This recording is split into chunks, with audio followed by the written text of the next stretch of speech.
We made USAA Insurance to help you save.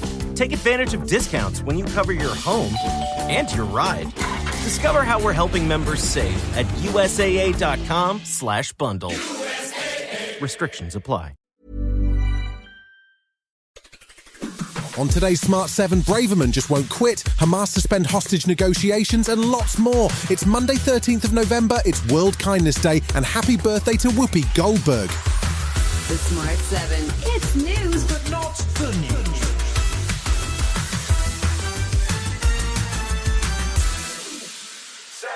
Saturday saw a day of protest and counter-protest across London. Police estimate at least 300,000 people attended the pro-Palestinian march, which passed relatively peacefully. There were, however, violent scuffles and arrests as far-right protesters turned up, presumably in response to Home Secretary Suella Braverman's increasingly dangerous rhetoric last week. She was busy tweeting again on Sunday, blaming both sides for causing trouble and calling for further action against what she called hate marches. Labour's Shadow Home Secretary Yvette Cooper says Braverman has only made the policing of the weekend's protests more difficult. The government made it harder for the police to do their jobs, including both in inflaming tensions but also undermining confidence and respect in the police exactly when both the Home Secretary and the Prime Minister needed to be backing the police. Prime Minister Rishi Sunak issued a statement on Sunday morning, but still showed no sign of sacking his Home Secretary. He also failed to thank the police for their work in difficult circumstances on Saturday. It's expected that Suella will be sacked this week, once the Supreme Court decision on Rwanda is announced, but former Tory Attorney General Dominic Grieve thinks she should go now. She's shown that she is in fact incapable of understanding her duty as a Home Secretary in maintaining the right to demonstrate under the rule of law, and she should resign.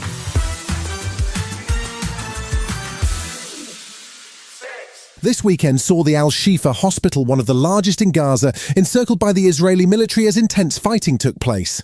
The hospital had been sheltering thousands of Gazans, but its generators have run out of fuel, and there were reports across the weekend of at least 6 deaths, including a child and a baby in an incubator. The director of surgery at what was the largest neonatal clinic in Gaza, Dr. Marwa Abu Sada, says more babies will lose their lives unless power is restored. Sunday night saw Hamas suspend hostage negotiations over attacks on the hospital, but Israeli President Isaac Herzog continued to reject any calls for a ceasefire in Gaza, emphasising that Israel will not stop until Hamas are eliminated. Atrocious terror like the one we've seen, which the world hasn't seen since World War II, must be eradicated completely so that we can give hope to our neighbours, the Palestinians. However, with a rising civilian death toll and increasing concern for those trapped in the middle of the fighting, former UK ambassador to the US, Kim Darroch, says there's a real risk that the support for Israel is beginning to fade. Every day that this offensive, this ground operation in Gaza City continues, I think a little bit of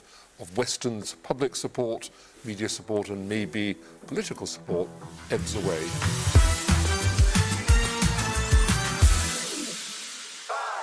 The UK Defence Ministry said on Sunday that elements of the Wagner mercenary group now appear to have been absorbed into the Russian National Guard. Russia is continuing to battle for control of Bakhmut and are engaged in fresh fighting across eastern Ukraine. The weekend saw a proposal from former NATO Secretary-General Anders Rasmussen that Ukraine could join the alliance as it currently stands without the Russia-occupied territory. But that suggestion was immediately rejected by Russia's former Prime Minister Dmitry Medvedev, who says that Ukraine is not a country. There was an unexpected intervention from tech billionaire and owner of social media platform X, Elon Musk, who made a passionate pitch for Ukraine and Russia to begin peace talks. I would just recommend do not send the flower of Ukrainian youth to die in trenches. Whether you talk to Putin or not, just don't do that. Whoever goes on the offensive will lose massive numbers of people.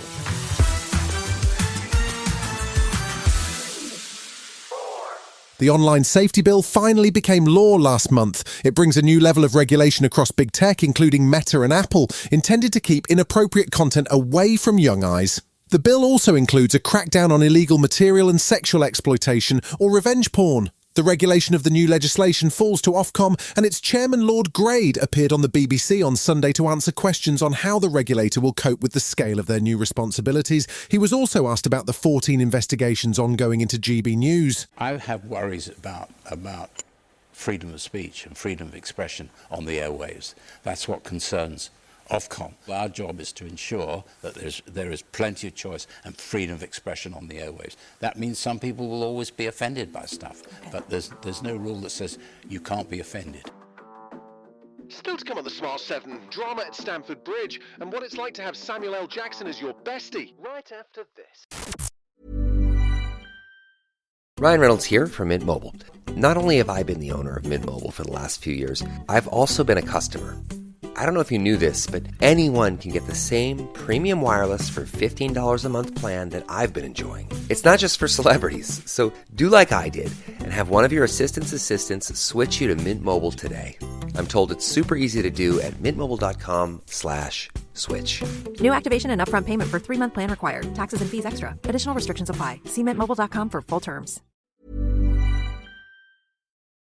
Welcome back. There was plenty of Premier League action this weekend in advance of the 2-week international break. Saturday saw wins for Manchester United and Arsenal, but a shock defeat for Spurs at Wolves. Sunday saw Liverpool beat Brentford 3-0, Brighton draw with Sheffield United and Aston Villa beat Fulham. The big drama, though, was at Stamford Bridge, where Man City manager Pep Guardiola saw his team score 4 goals and concede 4 goals for the first time in his career. He seemed pretty cheerful about it, though, and had huge respect for his opponents. So Chelsea is Chelsea. So one of the greatest teams in the last 20 years, 25 histories behind him. So I know how good they are. So I could not expect differently, and for us it's a good test. But if you say me, I don't know how long we didn't lose, so that's a good sign.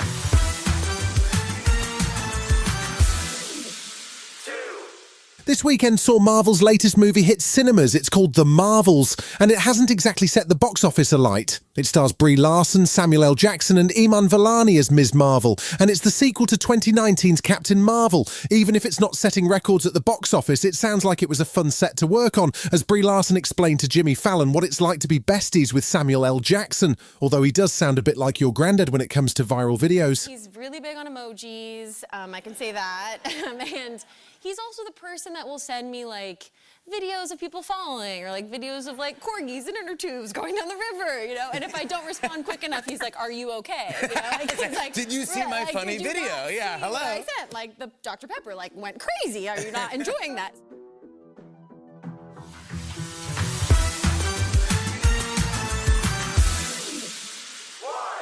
This week is Netflix's Geeked Week. That means they're dropping a whole load of trailers and first looks at some really cool new shows and movies.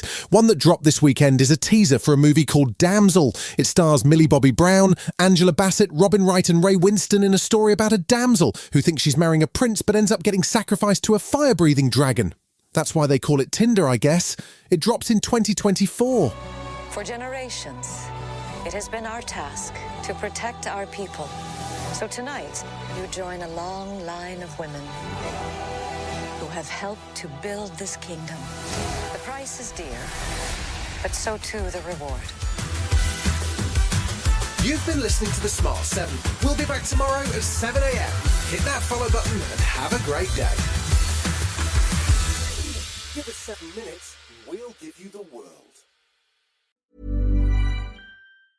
For the ones who get it done, the most important part is the one you need now. And the best partner is the one who can deliver. That's why millions of maintenance and repair pros trust Grainger. Because we have professional-grade supplies for every industry, even hard-to-find products. And we have same-day pickup and next-day delivery on most orders. But most importantly, we have an unwavering commitment to help keep you up and running. Call, click Grainger.com, or just stop by. Grainger, for the ones who get it done. Acast powers the world's best podcasts. Here's a show that we recommend. My name is Jen Zabrowski, and my podcast, We Need to Talk About Britney, is back. Because, oh baby, Britney Spears' book, The Woman in Me, is out, and we need to talk about it. Join me and guests for this 5-part season as we process the life of our girl in her very own words. Listen wherever you get your podcasts. Acast helps creators launch, grow, and monetize their podcasts everywhere. Acast.com.